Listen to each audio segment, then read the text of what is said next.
Bienvenue à ce numéro du débat du dimanche, le décryptage de l'actualité africaine et internationale.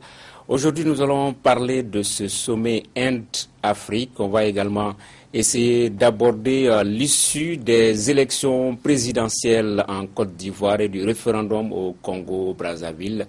On va également parler de cette déclaration du président de la République du Mali, Ibrahim Boubacar Keïta, à son arrivée de la visite d'État en France, déclaration qui a fait le buzz toute la semaine au Mali, dans la presse et également sur les réseaux sociaux. La conférence de presse organisée par l'opposition. Ce sont donc les sujets que nous allons aborder avec nos invités. Maître Abdraman Ben Mamata Touré, avocat. Alexis Calambri des Échos, Oumar Sangaré, juriste, et Serge Daniel, journaliste écrivain. Fin jeudi dernier à New Delhi du sommet Inde-Afrique, à en croire le Premier ministre Narendra Modi, la rencontre a donné une nouvelle impulsion à cette organisation. Le sommet Inde-Afrique donc qui s'est achevé le 29, le jeudi dernier dans la capitale à New Delhi. Oumar Sangaré, ce sommet Inde-Afrique, c'est vrai, il y a le TICAD, Japon-Afrique, Chine-Afrique, France-Afrique, Inde-Afrique, c'était le 3e sommet. Pensez-vous qu'il soit d'une quelconque importance pour le continent? Oui, c'est qu'il y a beaucoup d'intérêt et puis il y a beaucoup de nouveautés par rapport aux anciens dômes.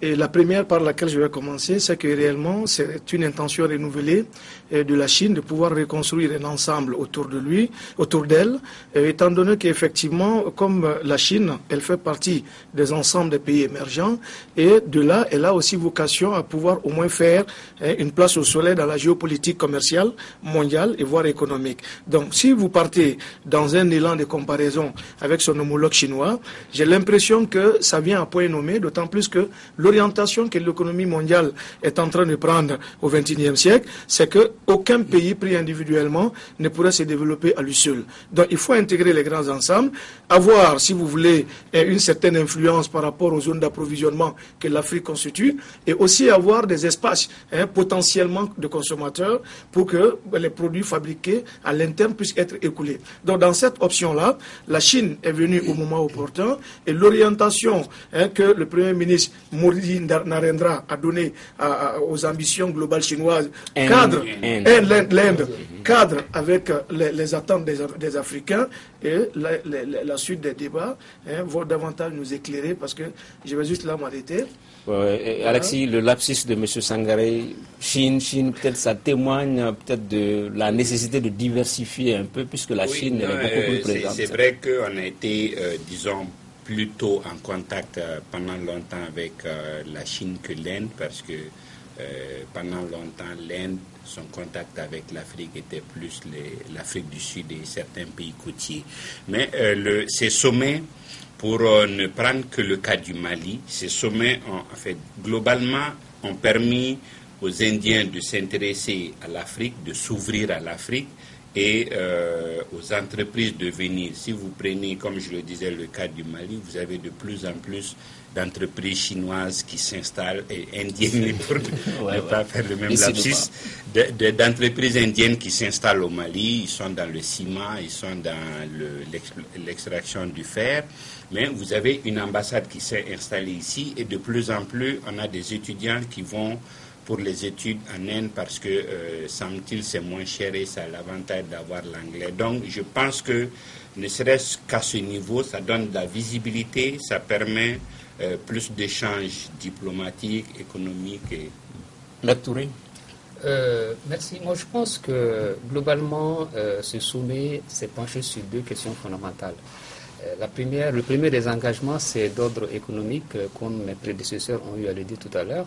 La Chine est un pays émergent. De ce fait, l'Inde est un pays émergent, lapsus révélateur, qui a une croissance également qui est très rapide, et cette croissance, elle est dominée par une industrie lourde. Donc l'Inde a besoin quand même de matières et de ressources minières. Et la première des choses maintenant, c'est de voir avec les Africains comment l'Inde pourrait arriver maintenant à avoir une entrée en ce qui concerne les ressources minières. Le second aspect va porter un peu sur la pénétration dans les marchés intérieurs des pays africains, parce qu'on a aussi à peu près 1 million de consommateurs, quelque chose qui n'est pas à négliger, avec une économie évaluée à peu près à 2000 milliards de dollars. Donc ces deux facteurs font que sur le plan économique déjà, l'Inde s'intéresse énormément au continent de manière globale. Et le petit bémol dans cet aspect qu'il faut souligner également, c'est que les investissements et les prêts également que ce pays, continent également accorde aux pays africains est fait sur des taux concessionnels très intéressants. Et donc tout ça, c'est des facteurs quand même de séduction que l'Inde a déployé vraiment à l'endroit plutôt des chefs d'État africains. Le second aspect, c'est sur le plan géostratégique avec la volonté de l'Inde de rentrer quand même dans le concert des grandes nations, notamment le Conseil de sécurité de l'ONU. Et l'Inde, pour cela, compte sur les pays africains pour pouvoir s'ouvrir ses portes. Okay. La question qu'on peut se poser maintenant est de savoir est-ce que, lorsque la question se posera, on va aller vers le soutien. L'Inde, c'est quand même 1,2 milliard d'habitants. Je crois qu'après la Chine, c'est là où il y a plus de monde sur le globe terrestre. Ça, c'est quand même important, le poids démographique. La deuxième chose que j'aimerais dire, l'Afrique pour l'Inde, c'est quand même un marché de 905 millions d'habitants, au moins 905 millions d'habitants. Donc, l'Inde, c'est pas des Raoul Foloro, c'est pas des gens qui font c'est pas des philanthropes, ils font du business. Mais il y a un avantage que je trouve chez les Indiens que je ne trouve pas chez les Chinois, c'est un peu le transfert de technologie. C'est-à-dire que les Chinois, vous voyez, par exemple, lorsqu'ils débarquent dans nos pays pour les gros ouvrages, etc., il y a une technologie que nos citoyens, nos concitoyens n'ont pas forcément. Alors que ce que propose l'Inde aujourd'hui, ça me paraît important, c'est de dire, par exemple, nous allons vous aider, par exemple, à développer la question des ressources humaines. C'est le principal problème d'un pays comme le Mali aujourd'hui, c'est que nous n'avons pas une espèce de 36-15 code de 10 mois tout, où on peut avoir un profil, on peut avoir l'homme qu'il faut à la place qu'il faut. Enfin, dans certains cas, ça existe, mais dans plusieurs cas, ça n'existe pas. Et ça me semble important. L'Inde peut nous aider à cela. L'Inde, ce que l'Inde dit, et j'en aurais terminé, c'est de dire aussi, nous allons vous aider dans le domaine médical. Je me souviens, il y a quelques années, un Premier ministre français a piqué une crise en Inde, il s'est fait soigner en Inde, on ne l'a pas rapatrié parce qu'ils savent le faire. Donc ils ont cette technologie-là, assistance à distance, télémédecine, ils sont capables d'aider le continent à se développer. Okay. Oui, Alexis. Oui, non, je veux dire, tout échange, c'est du donnant-donnant, c'est parce qu'ils voient quelque part des intérêts, mais il y a également comme atout de l'Inde que c'est le pays qui a au monde les plus grands nombres d'informaticiens. Tous les grands informaticiens au monde sont indiens. Et véritablement, on a beaucoup à gagner, d'abord dans la diversification, mais en poursuivant les relations avec l'Inde. Ok. Dans la forme de la coopération, Omar Sangaré, est-ce qu'on n'est pas un tout petit peu gêné, c'est-à-dire qu'un pays, l'Inde, puisse réunir, rencontrer 54 chefs d'État africains, la forme, est-ce que ou vous, ça ne vous gêne pas? Bon, personnellement, ça ne me gêne pas. Parce que le contexte dans lequel cette rencontre a été instituée, je vais vous le rappeler. Ils ont dit partenariat... Parce que, par exemple, un sommet Inde-Mali, Inde-Sénégal, Inde-Côte d'Ivoire, c'est beaucoup plus digeste que... Individuellement, ça va faire beaucoup d'expansion diplomatique. Ils ne pourront pas le faire. Ils ne pourront pas l'épuiser dans un calendrier d'une année. Donc, il faudrait quand même que ça soit fait dans un cadre unifié et global. Mais là où ça va être davantage intéressant, et c'est sur ce point que je vais m'apaisantir, le concept avec lequel il s'est transcrit, cette rencontre s'est transcrit, c'est qu'ils ont dit c'est un partenariat mutuellement bénéfique. Les collègues ont eu à le révéler. Effectivement, la Chine intervient en Afrique de façon diverse, mais aussi de façon multiforme, à la différence de l'Inde. Mais réellement, à la différence, ça va aussi s'établir sur 2 points. Les Chinois, ils investissent le plus gros pactole, parce qu'ils sont à 210 milliards d'investissements annuels, pendant que l'Inde est à 70 milliards d'investissements annuels. 10 milliards de dollars, 70 milliards de dollars, et aussi à la différence près que lorsque les Chinois interviennent en Afrique, ils interviennent de façon unilatérale. Ils ont potentiellement ce qu'on appelle la grande finance, ils l'injectent dans l'économie, mais en contrepartie, le transfert de technologies et de compétences n'est pas assuré. Mais contrairement à l'Inde, l'Inde va non seulement assurer des gros investissements en Afrique à des taux concessionnels, mais ils vont le faire accompagner par aussi des intelligences multiples, mais aussi l'accompagnement sur les divers créneaux sur lesquels va porter ces investissements-là. C'est aussi des avantages énormes. Maître Touré, au-delà des investissements, est-ce qu'il faut croire en la sincérité de cette forme de partenariat? Puisqu'on a vu en 2006, le Japon, à travers le TICAD, a voulu instrumentaliser les pays africains pour avoir un siège au Conseil de sécurité en 2006. Les gens prêtent la même intention à l'Inde aussi, le soutien des pays africains. Effectivement, moi je ne suis pas très enthousiaste parce que les coopérations de ce genre envisagées de manière globale, comme on l'a dit tout à l'heure, il y a une visée stratégique, qu'elle soit économique ou en termes de positionnement dans l'architecture de la gouvernance mondiale. Aux Africains maintenant de savoir maintenant jusqu'où ils peuvent aller et comment faire passer également leurs préoccupations. Parler du cas du Japon, le Japon n'a pas été soutenu à l'époque, les Africains ne sont pas allés, à ma connaissance, si je ne me trompe pas. Donc de l'autre côté, ce qu'il faut également voir, c'est maintenant dans ce partenariat c'est un outil et tout dépendra de l'usage qu'on en fera. C'est un outil de coopération internationale. Si on fait un bon usage, ça sera un bon partenariat. Si on fait un mauvais usage, ça sera un mauvais partenariat. À ce niveau, il faut faire énormément attention parce que nous, ce qu'on nous propose, c'est vraiment l'ouverture quand même de ce pays à nos matières premières, pour que nos matières premières partent. Et moi, je ne vois pas comment nous, on va également essayer de conquérir le marché intérieur aussi de ce pays continent qui a à peu près 9,5 milliards d'habitants, comme Serge l'a dit tout à l'heure. Donc, à nous, Africains, aussi de faire attention à la dépendance quand même de nos pays vis-à-vis simplement de l'exportation des matières premières, parce que si la croissance arrivait à baisser chez eux, ça va jouer sur nos économies. Ça, c'est le premier aspect. Le second aspect également, les taux concessionnels attractifs, il faut faire énormément attention. Ça peut inciter vraiment à multiplier les endettements et l'un des problèmes qu'on a dans nos pays aujourd'hui, c'est vraiment la question d'endettement et de discipline budgétaire. Donc il faut énormément faire attention et ne pas être emballé immédiatement. Donc Alex, il faut faire fi de ces questions-là et voir le concret, par exemple le doublement du nombre de bourses, par exemple, qui va passer dans les 5 ans à venir de 25 000 à 50 000 bourses pour les jeunes Africains. Oui, ça c'est un aspect important, mais l'autre, effectivement, c'est assez gênant et nos États ne l'ont jamais relevé, le fait que ça soit toujours un État contre tout un continent. C'est-à-dire, il faut qu'on fasse comprendre que l'Afrique n'est pas unie et homogène, que d'une région à l'autre, il y a des disparités, que les niveaux de développement ne sont pas les mêmes, que les besoins ne sont pas les mêmes. Donc, globalement pris, il y aura toujours une disparité dans les traitements. Mais en poursuivant les relations plus loin, comme je le disais, il n'y a pas d'altruisme en la matière. Ils doivent avoir des visées, mais ça doit être du donnant-donnant. C'est à nous individuellement de voir qu'est-ce qu'on peut en tirer. Ok, Oumar Sangaré, très rapidement avant d'aller au deuxième point. Par rapport, je pense qu'il y a une incompréhension dans l'explication de mon collègue. Moi, je vais vous dire, ce n'est pas une nouveauté de l'Inde que de se mettre un peu à l'écoute de l'Afrique et à s'accompagner. Je vais vous dire une chose.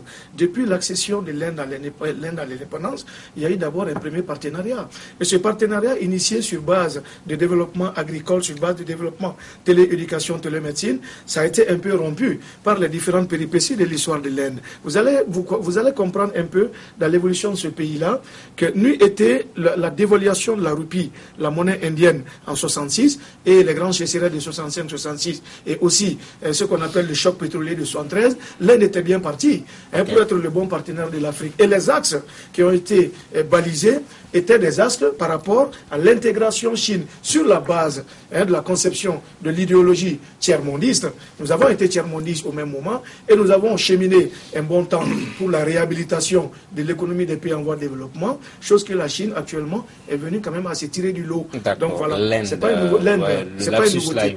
J'ai inauguré l'axe D'accord. Ok, deuxième thème de l'émission, la présidentielle ivoirienne avec cette cette victoire sans surprise du président Alassane Dramane Ouattara, réélu dès le premier tour avec 43,66% des suffrages. Première sortie du président, 83,66%, 83,66%. Première sortie du président Ouattara, la résidence de Henri Konan Bédié. Alassane Dramane Ouattara que nous écoutons ici. Je ne propose pas une modification constitutionnelle juste par rapport à cet article. Moi, je veux une réforme constitutionnelle. La présente constitution a été faite par un régime militaire qui avait ses objectifs, qui a même l'immunité dans la Constitution, qui a toute une série de dispositions incohérentes qui nous ont d'ailleurs posé des problèmes à un moment donné au niveau de notre Conseil constitutionnel. C'est une nouvelle constitution pour la 3e République de Côte d'Ivoire. Mais j'ajoute que ce n'est pas pour essayer de briguer un 3e mandat. La limitation de 2 mandats sera respectée dans la nouvelle constitution. Mais il faut maintenant renforcer les institutions, clarifier un certain nombre de choses et bien sûr enlever tout ce qui est germe de conflits gènes et ainsi de suite et abandonner ces histoires de stratifier les Ivoiriens. C'est abominable. Voilà, Alassane Dramane Ouattara, président réélu de la Côte d'Ivoire, Abdraman Ben Mamatatour avec 83,66% des suffrages. Une surprise pour vous, ce score? Bon, moi je ne suis pas surpris. La semaine passée sur le plateau, on l'avait tous ici prédit. On avait dit que ça serait à main levée, ça a été le cas. Et les fêtes ont commencé pratiquement avant la prononciation des résultats. Lui-même, il l'a dit, c'est une élection quand même exceptionnelle et que vraiment son mandat sera placé sous l'angle de rassemblement de tous les Ivoiriens. Moi, je pense que ce chiffre, il est bien sûr mérité et ça s'explique et ça se justifie même au minimum par 2 facteurs. Donc d'abord le crédit du travail bien réalisé, ensuite les alliances qu'il a pu faire avec le PDCI, sans compter avec la défection et l'affaiblissement du parti de Laurent Gbagbo depuis son empêchement. Ok. Omar Sangaré, sur cette réélection, président Ouattara. Bon, effectivement, Alassane Dramane Ouattara, il fallait être un peu naïf pour ne pas croire à cette victoire. Mais quand même, le score stalinien, c'est ça un score stalinien.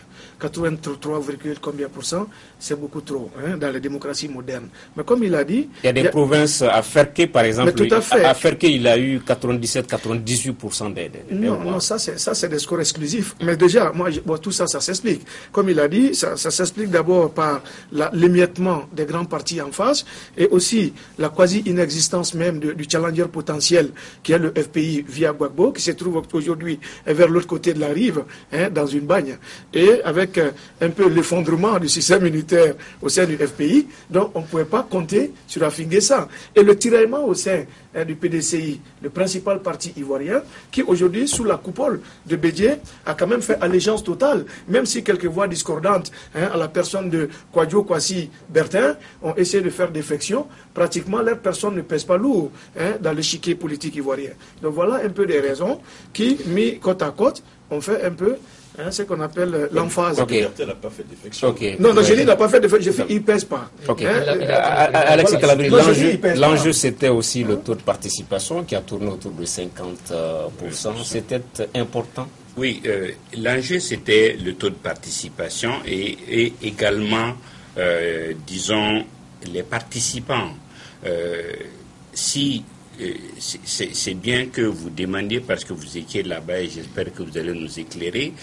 Si ceux qui étaient en lice, qui étaient des hommes de valeur, ont désisté parce que ils ont vu que c'était pipé ou qu'ils n'avaient pas de chance, ou s'il y a eu des menaces sur eux, là ça ne va pas parce que on ne tire aucune gloire à gagner quand on n'a pas d'adversaire. À Vincent Péril disait l'autre. Voilà. Bon, mais en face, ce qu'il y a à apprécier chez lui, c'est quand même qu'il annonce très tôt les couleurs. La première fois, dès qu'il a été installé, il s'est déclaré candidat pour l'élection suivante. Aujourd'hui, déjà, il dit qu'il n'est pas candidat, même s'il a des velléités de réformer la Constitution. Okay. Qu'est-ce qu'il faut regarder, Serge Daniel? Le taux de participation, le score du président réélu ou les deux? J'ai envie de dire plutôt les deux. Alassane Ouattara, c'est quelqu'un qui a un bilan. Je suis désolé, c'est-à-dire qu'il y a 5 ans, les élections ne se sont pas déroulées comme ça dans un pays comme la Côte d'Ivoire.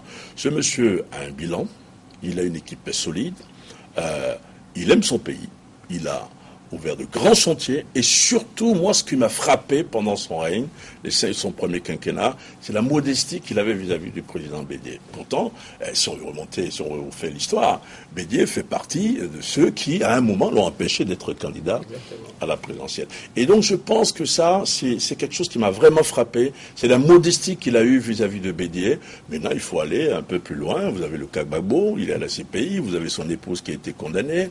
Est-ce qu'elle va faire les 10 ans, je crois qu'elle a été condamnée à 10 ans, je ne me souviens plus. Il faut qu'il joue à fond la carte de la réconciliation nationale. Je vais terminer en disant que je n'ai pas de doute. Les 5 prochaines années, vous allez voir, la Côte d'Ivoire va redécoller encore. Parce qu'il y a une équipe solide, il y a un système de notation des ministres, il y a des cadres valables, il y a des cadres qui savent ce qu'ils font, les dossiers ne traînent pas. Et ça, c'est un véritable management qui manque à plusieurs pays africains. Ça mérite d'être souligné puisque la Côte d'Ivoire vient quand même après 10 ans de crise. Mais aujourd'hui, quand on va à Abidjan, on n'a pas l'impression que c'est un pays qui sort de crise. Omar Sangaré, peut-être la vraie élection, ce sera en 2020 en termes de perspective. Comment est-ce que vous voyez l'avenir politique là-bas, en 2020 précisément? Oui, effectivement, en 2020, la carte politique va beaucoup être renouvelée. Parce qu'on va plus assister un peu à la survivance de ces classiques politiques. Par exemple, du genre les Konan Bédié, les Alassane. Déjà, ils vont toucher le fond. Politiquement, déjà, Konan Bédié n'est plus en mesure de gouverner un pays. Donc, compte tenu de son âge, Alassane y compris. Maintenant, l'émergence de figures nouvelles, qui va être un peu articulée autour de la génération de Kwadjo Konan Bertin, des gens comme Guillaume Soro. Donc, beaucoup de figures nouvelles vont émerger et ils vont essayer de se positionner chacun en fonction de l'élan qu'il peut donner au bilan qu'Alassane va laisser. Mais chose que je vais du moins avancer sur ce plateau en guise de complément à ce qu'il a dit. Alassane aujourd'hui, à travers l'architecture économique, politique, gouvernementale qu'il a su établir en Côte d'Ivoire, voilà quelqu'un aujourd'hui qui parade, non pas sur, comme on dit, la faiblesse des partis en face, mais plutôt par la posture de sa personne.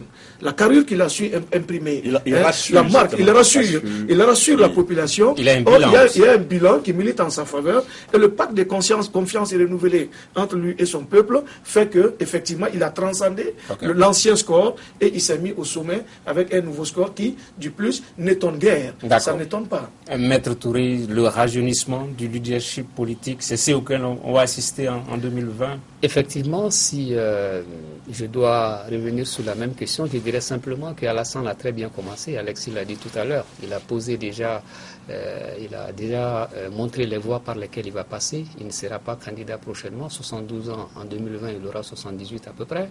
Il a, dans le projet de modification, envisagé la mise en place d'une vice-présidence de la République pour parer à un éventuel empêchement du président de la République. Et lui-même, il a affirmé que si dans 2 ou 3 ans, si les choses marchent très bien, il se pourrait qu'il se retire et laisse les manettes quand même à un vice-président. Donc c'est vous dire quand même que ce monsieur, c'est un homme qui a beaucoup d'élévation et qui est dans la prospective et travaille dans le sens du renforcement des institutions. Parce que imaginez un temps soit peu qu'un malheur arrive et que le président ne soit plus en mesure de gouverner, on tombera forcément dans les cadres de vie, de transition, etc. Je ne le souhaite pas pour ce pays. Mais avec un système de vice-présidence comme le Ghana et le Nigeria ont eu à l'implémenter, il peut très bien passer le cap simplement de l'empêchement du président de la République. Je me permets d'ajouter que quand même dans l'opposition, vous avez des hommes de valeur. Charles Konan-Bani, c'est un homme de valeur, très grande valeur. Amara ici également, c'est un homme de très grande valeur. Mais le problème, c'est qu'ils n'ont pas de machine politique, ils n'ont pas de machine électorale. Donc évidemment, même s'ils étaient allés aux élections, je les voyais très mal titiller, j'utilise le mot, je choisis le mot titiller à Alassane Ouattara. Oui. Et en face, il y avait presque rien, je ne vais pas dire rien.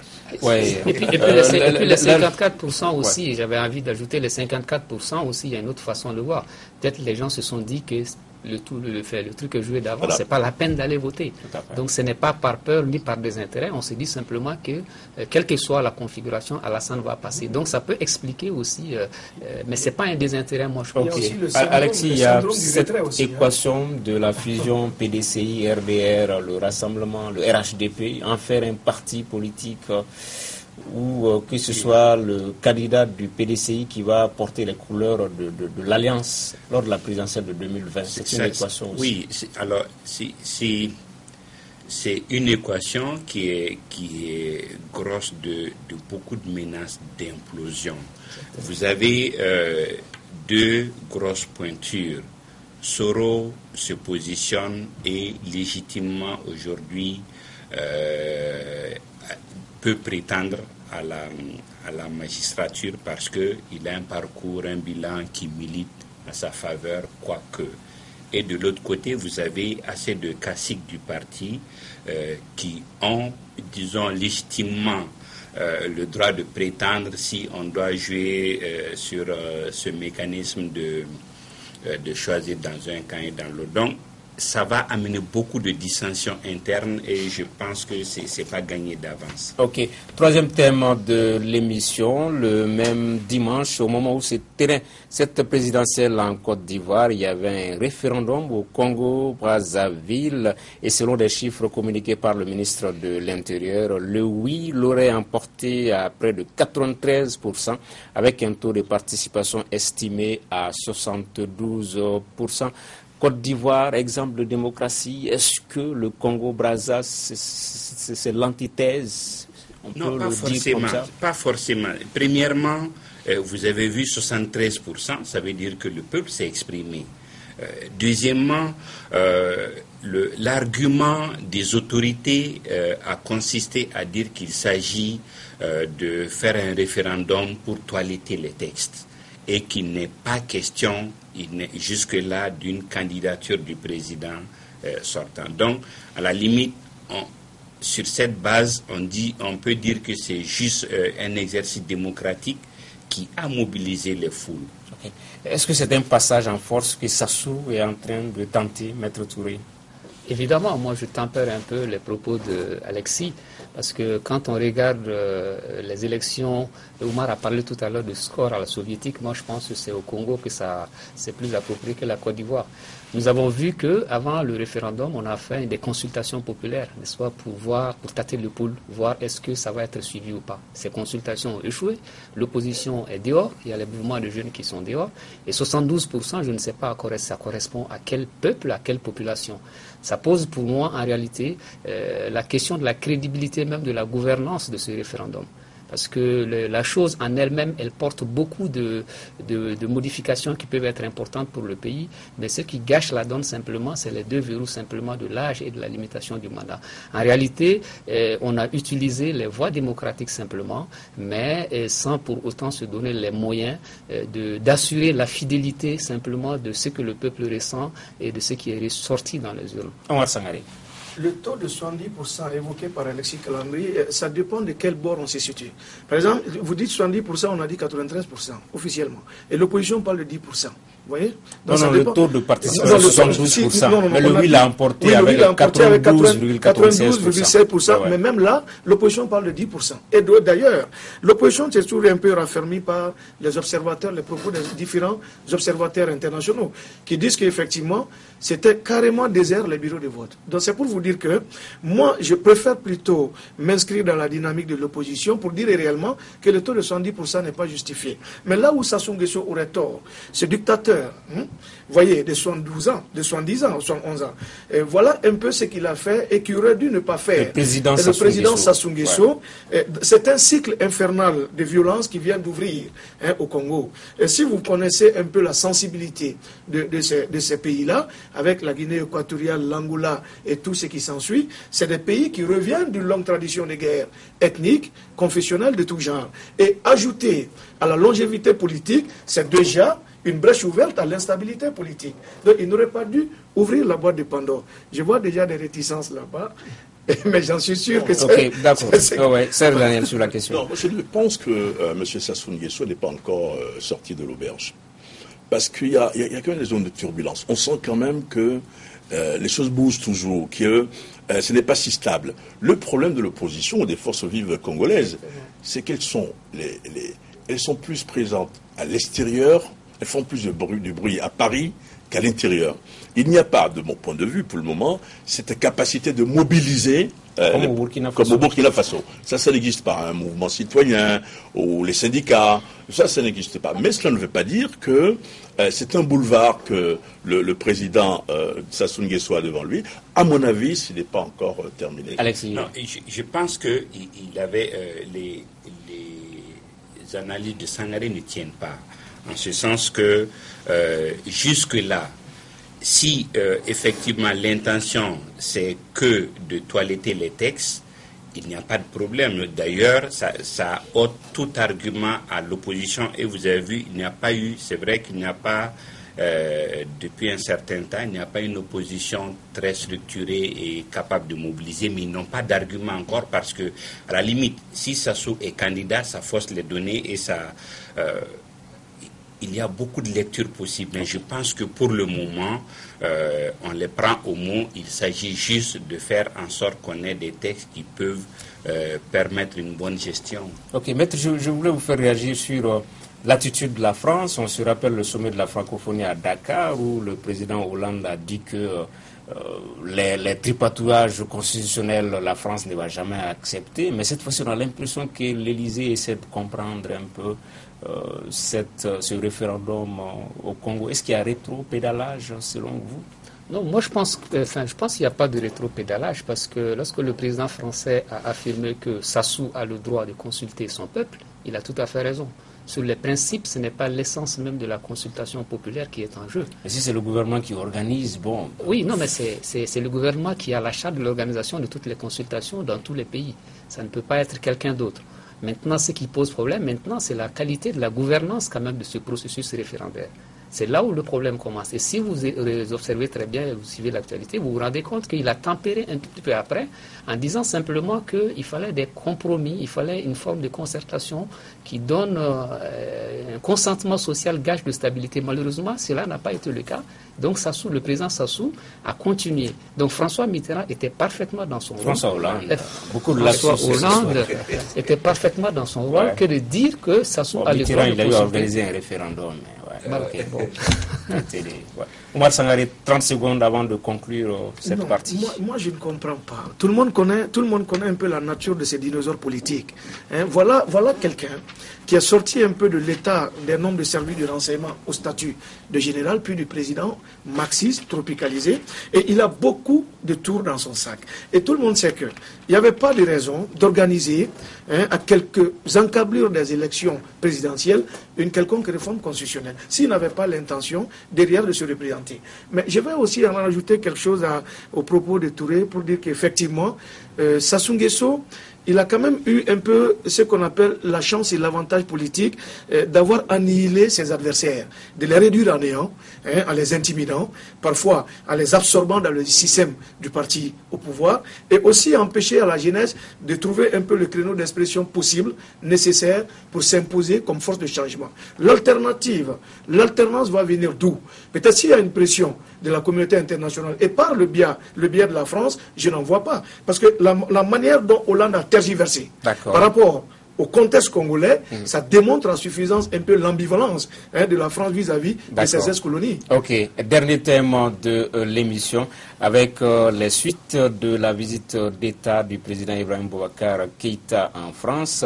Certains propos du chef de l'État à sa descente d'avion ont fait le buzz toute la semaine dans la presse et également sur les réseaux sociaux. Avant de vous proposer un extrait de cette déclaration, les partis politiques, les leaders de l'opposition ont également tenu une conférence de presse ce samedi à Bamako pour montrer leur désapprobation.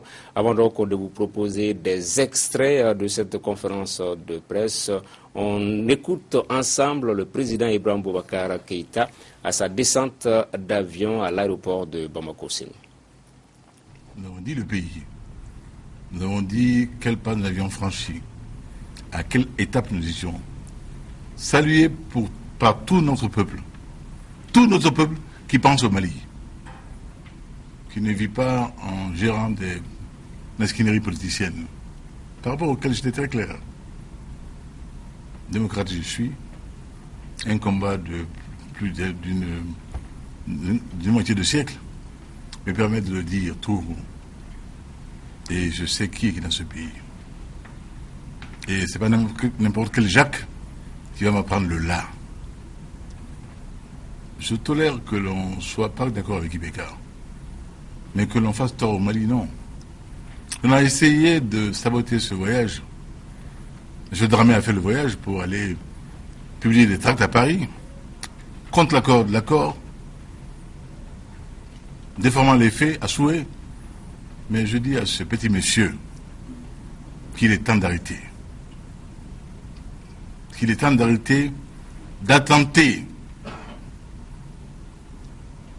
à la République. Il y a des règles, il y a des lois en démocratie. Je suis le chef de l'État. Pour tous ceux qui auraient à l'oublier, je le dis haut et fort. Voilà l'opposition qui a réagi à cette déclaration pour montrer donc sa désapprobation. Nous écoutons ici tour à tour Maître Amidou Diabaté et Soumaïla Cissé. Qu'il n'y a pas de démocratie sans contre-pouvoir. Dès qu'il n'y a plus de contre-pouvoir, il n'y a plus de démocratie. Or, précisément, l'opposition joue un rôle de contre-pouvoir, comme la société civile joue un rôle de contre-pouvoir. Le rôle de contre-pouvoir, comme ça l'indique, c'est aller à l'encontre du pouvoir, de façon objective. S'il n'y a personne pour critiquer le pouvoir, on est dans une république unanimiste. Et je crois que cela ne sert pas le Mali. Cela ne sert pas le Mali quand on ne peut pas dire, quand il n'y a pas des hommes et des femmes capables de dire que ce que le gouvernement fait est mal, que ce que le président de la République fait est mal, qu'il faut redresser. À mon avis, dans la sous-région, le Mali est le seul pays où l'action de l'opposition est uniquement verbale. Aujourd'hui, à 18h, sur la Voix de l'Amérique, il y a un débat en Bambara, animé par les 3 responsables de cette traite. Ils l'ont rédigé, ils l'ont assumé, et ils vont s'exprimer aujourd'hui publiquement, et à 18h, pour ceux qui auront la chance d'écouter la Voix de l'Amérique, ils vont le dire. Ce que je veux préciser, parce que dans les discussions, dans les questions, on a le sentiment que Tcheblé a fait un tract et le président a protesté. Mais Tcheblé n'a pas fait de tract. Cette affaire a commencé parce que le président a accusé Tcheblé. Et Tcheblé a réagi en disant « je ne l'ai pas fait, je dément ». Voilà, Oumar Sangaré, est-ce que c'est un débat, une situation qui peut être dénotée de la vitalité de l'animation politique, de la vigueur de l'expression démocratique au Mali? Non, au contraire, c'est une marque d'immaturité, c'est une marque d'immaturité de notre politique, de notre démocratie. Moi, je ne trouve pas... Écoute, c'est sur lesquels on s'inspire. Sur la démocratie, des concepts initiaux. Ce n'est pas des États qui agissent comme ça. Mais justement, ceux sur lesquels on s'inspire. En France, les prises de parole souvent de Hollande, il est souvent tourné en bourrique par Marine Le Pen ou Mélenchon. Souvent, même en France, en Europe, on assiste souvent à des joutes oratoires comme ça. Oui, des joutes oratoires, mais on ne va pas jusqu'à s'invectiver de la sorte. Et puis, écoute là, au Mali, ça a dépassé un peu le cadre politique. On est rentré un peu dans des réquisitoires pro domo, c'est-à-dire diriger contre des personnes. Donc ce n'est pas bon. C'est-à-dire il ne faudrait pas que la politique personnalise les discours, que la politique se met au cœur, c'est-à-dire à travers des hommes qui l'incarnent. L'autorité est un tout et un tout intégré. Par exemple, si on doit agir intellectuellement, on le fait dans un cadre objectif et rationnel. Des choses qui vont dans le sens de l'amélioration du débat politique, mais aussi du fait de sortir l'ensemble de l'échiquier politique d'une sorte de bassesse intellectuelle. Oui. Donc c'est des débats de caniveau. C'est pas bon. Vous l'abordez comme ça? Ce sont des débats de caniveau pour vous? Moi, je l'aborderais un tout petit peu autrement. L'insulte en politique, est-ce que c'est une exception malienne? Moi, je dirais non. Vous l'avez dit tout à l'heure, ça existe un peu partout. Mais ce qu'il faut regarder dans cette histoire, c'est la gestion même de cet incident-là. Comment l'incident a été géré. Déjà au niveau de la présidence, ensuite au niveau de la classe politique où il y a eu une escalade quand même de communiqués, où ça va, ça vient. D'abord, lorsque le président de la République quand même intervient pour prononcer des propos de ce genre, moi je pense qu'il est entouré par un certain nombre de spécialistes en communication, il a une cellule de com, des experts dans tous les domaines. Et moi je pense que ce qui m'a un tout petit peu dérangé dans cette histoire, c'est beaucoup plus la gestion, notamment le communiqué par le gouvernement. Donc pour moi, les spécialistes qui sont Qu'est-ce qui est gênant dans le communiqué? Exactement, les spécialistes qui sont dans l'entourage du président de la République devaient être en mesure de lui dire effectivement quel peut être l'impact négatif d'un tel communiqué dans le contexte où on se trouve. Premier aspect. Soit ils ne l'ont pas vu, dans ce cas il y a un problème de compétence, soit ils l'ont vu, ils l'ont signalé, ils n'ont pas été écoutés. Ça pose un peu également un problème de relation et de la collaboration entre le président et son entourage immédiat. Et l'opposition aussi est intervenue après, et là ça commence maintenant à être une escalade. Ce qui me dérange moi dans cette situation, c'est que vraiment c'est un débat qui n'est pas du tout substantiel. Ça appauvrit carrément notre démocratie, et cela est d'autant plus dommageable que je n'ai pas entendu les tempérances sociales au Mali se prononcer, que ce soit les associations de jeunes, les confessions religieuses, en tout cas tous les pôles de stabilité au sortir du, comme on appelle ça, du festival de Sibi où on parlait des valeurs de Kouroukanfouga, etc. Personne n'a pris la parole pour dire à tous ces messieurs vraiment il faut arrêter. Aujourd'hui, le Mali a besoin d'autre chose. Voilà, je n'ai pas dit tous ces messieurs, à tous ces messieurs. Okay. Voilà, à tous ces grands messieurs. Alexis Kalambou. Non, il y a deux choses de mon point de vue. D'abord, le voyage de Paris a été on ne peut plus bénéfique pour le Mali. Vous avez vu, il y avait des projets concrets cette fois-ci, avec des échéanciers, avec des fonds mobilisés. Et l'OCDE se propose même d'ouvrir un bureau à Bamako pour gérer donc ces fonds-là, aussi bien pour le développement du Nord que pour le reste du pays. Donc, voici pour moi les aspects clés sur lesquels on devrait communiquer. L'autre aspect, c'est cette polémique. À la limite, en temps normal, dans une république normale, on s'en lèche les babines, ça fait de l'animation. Mais on est en crise, on a reçu un grand coup, on aurait dû se focaliser sur ça. Et moi, ce qui m'a personnellement gêné là-dedans, quand le président a parlé, a dit ce qu'il a dit, que, disons, le parrainat s'est disculpé quand même. À la limite, j'aurais compris que le débat reste politique, en ce sens que j'aurais compris que le RPM ou la majorité présidentielle réplique, mais pas le gouvernement quand même. Alors, vous savez, je vais vous raconter une histoire. Il y a plusieurs années, le président Ibeka, à l'Assemblée nationale, taclait Tal en disant je ferai tout pour que vous ne soyez plus à l'Assemblée nationale. Vous savez, ça avait fait du bouquin à l'époque. On a parlé d'affaires d'État, l'affaire de l'État. Donc, ce sont des choses qui arrivent. Il faut pouvoir gérer ça. Maintenant, c'est la gestion de ce qui est arrivé. Le président de la République arrive à Bamako. Il dit, j'ai pris Tchébile, M. Tchébile Dramé, le droit dans la confiture. Tchébile fait un communiqué et dit, je jure, enfin, il a vraiment juré Dieu, ça m'a vraiment impressionné. Il a fait beaucoup référence à Dieu en disant, je ne suis pas impliqué. Mais finalement, le tract, par définition, généralement, les auteurs des tracts, on ne les connaît pas, parce qu'ils agissent sous manteau, etc. Mais vous avez ce communiqué du gouvernement. Ça, c'est pas un communiqué. J'ai pensé que c'était de la poésie. Mais il faut savoir si on fait de la poésie ou de la politique.